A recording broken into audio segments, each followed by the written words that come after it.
All right, let's jump right in. Today, we're going to explore a really fascinating idea about relationships, one that kind of challenges everything we think we know about love and commitment. We're looking at this concept called Zoramiin from the fictional Arreqqana culture.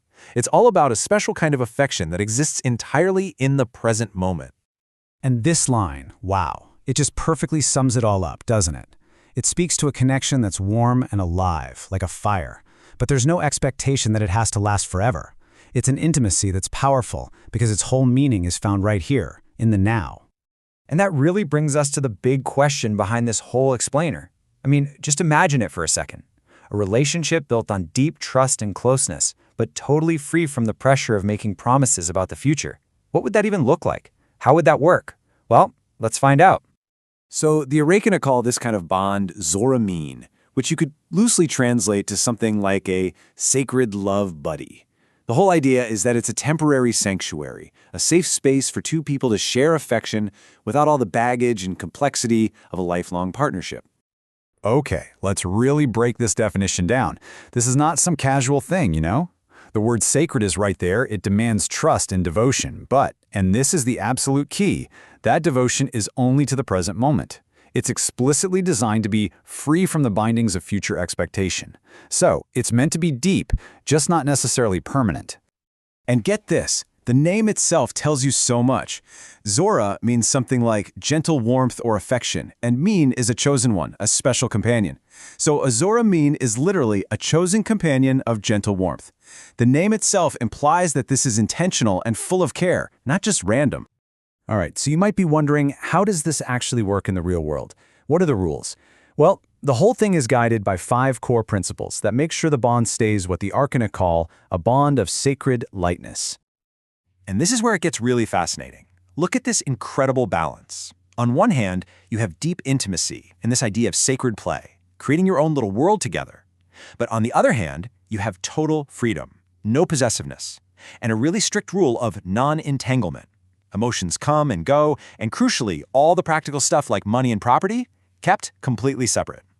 That's the structure that makes this intense closeness possible without it turning into ownership. And this quote, man, it just hits the nail on the head.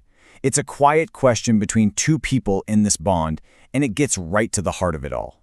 It's this acknowledgement of a powerful connection, a flame that is deliberately not meant to be tied down. Its beauty is its freedom. So you gotta ask, why? Why would a society need a relationship like this? What's its purpose? Well, the Zoramiin bond isn't a one-size-fits-all kind of deal. It's actually a really flexible type of connection that can serve different people at totally different points in their lives. For young people, it can be a beautiful way to explore intimacy for the first time. For someone who's healing from a loss, it can offer comfort and affection without the pressure of having to replace what's gone. And for wanderers, artists, travelers, it allows them to form these really profound, sacred connections that honor the fact that their lives are, by nature, transient. So, how do you even start something like this? Or end it? It's not just left up to chance, no way. The Arreqqana have these really specific, intentional rituals for both the beginning and the end of a Zoramiin bond, which makes sure there's clarity and grace from start to finish. Starting the bond is just so simple and direct. You are my love buddy now. That's it. There are no guessing games, no ambiguity. It's a clear, spoken agreement that sets the intention right from the get-go. And they have rituals like the touch oath that make these abstract ideas feel so real and tangible. You literally place your hands over each other's hearts and whisper, yes to lightness. It's a physical and verbal promise to keep the connection free, present, and unburdened. And this might be the most mind-blowing part of the whole thing, how it ends. For so many of us, an ending feels like a failure, right? But not here. They call it a kuya, which means a sacred yes ending. It's not a rejection, it's an affirmation of the entire journey they shared. And just listen to this parting vow. It says everything you need to know. There's no bitterness, no blame, just gratitude. Thank you for our gentle love. Thank you for the thread. It acknowledges the connection, that beautiful thread, and honors it, releasing each other with tenderness and leaving both people whole. And that's what I want to leave you with.